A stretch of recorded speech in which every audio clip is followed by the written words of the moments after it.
Go ahead. Our input box can take over 54 cards. This is an example as shown. As you can see, we put it in the entry box, and it can fit all cards.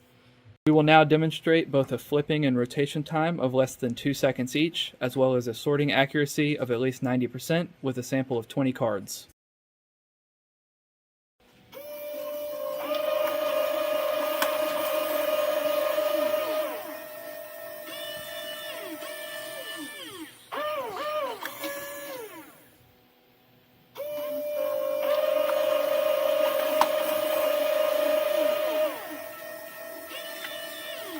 Enhance accuracy.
Okay, so this is our final PCB design. We'll start with the power inputs. Power comes in through a 12-volt barrel jack, AC to DC power supply, right here, and flows through a 5-amp PTC resettable fuse for circuit protection. A Schottky diode was meant to be implemented here, but we chose not to due to design constraints, and filtering capacitors are placed at the input as well. Before power reaches the fuse, it goes through an external enclosure-mounted switch, which will be shown later, so that the device can be powered on and off without having to unplug the device. Over here is a second power input. exclusively for the DRV 8825 motor driver, as well as the DRV 8825 motor that it is driving, the 17HS01.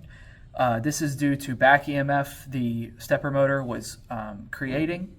Whenever spinning, it was interfering with other parts, so we decided to cut the trace and isolate that power track from the rest of the circuit. On the main board, the ESP32 microcontroller is located, as well as all of its related passive components. An enable and reset button is also included for ease of programming uploading. The I2C multiplexer is located right here, along with all of its passive components. And the USB to UART bridge is located right here. A USB-A input is on the edge of the board for coding the ESP32. Also are the IR sensor pin headers and the color sensor pin headers.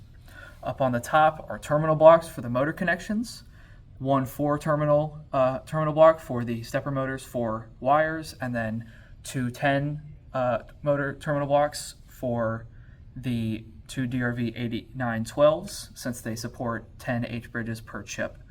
We're not using all 10, we're actually only using 8, but it's there for any future expansions that we might have had.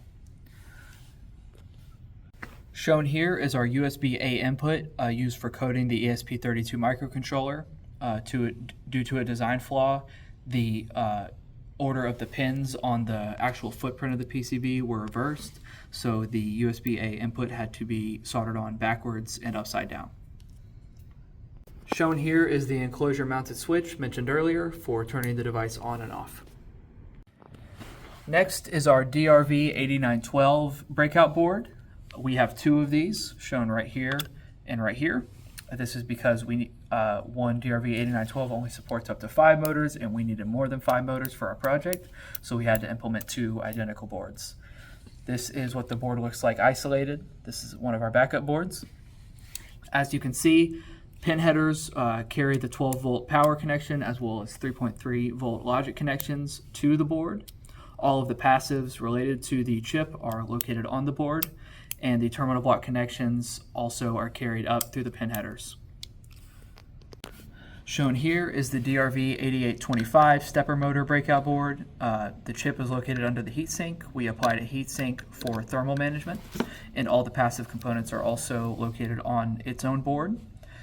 The 12-volt power is sent up through a pin header into the VMOT pin of the DRV 8825. Because of a design mistake, the internal regulator of the DRV 8825 was used to pull sleep high, making it unnecessary for a pin header to interface with the 3.3-volt rail, or so I had thought. This is actually not something that the internal regulator is capable of handling, so we had to externally hardwire the regulator's output on the main board to the DRV 8825 through a small wire and solder it in. Finally, shown here is the regulator breakout board. We're using an LM2576 buck converter that converts 12 volts to 3.3 volts. It has about a 90% efficiency. All of the related passive components are located on the board, and a fuse is also placed at the input before the regulator for circuit protection.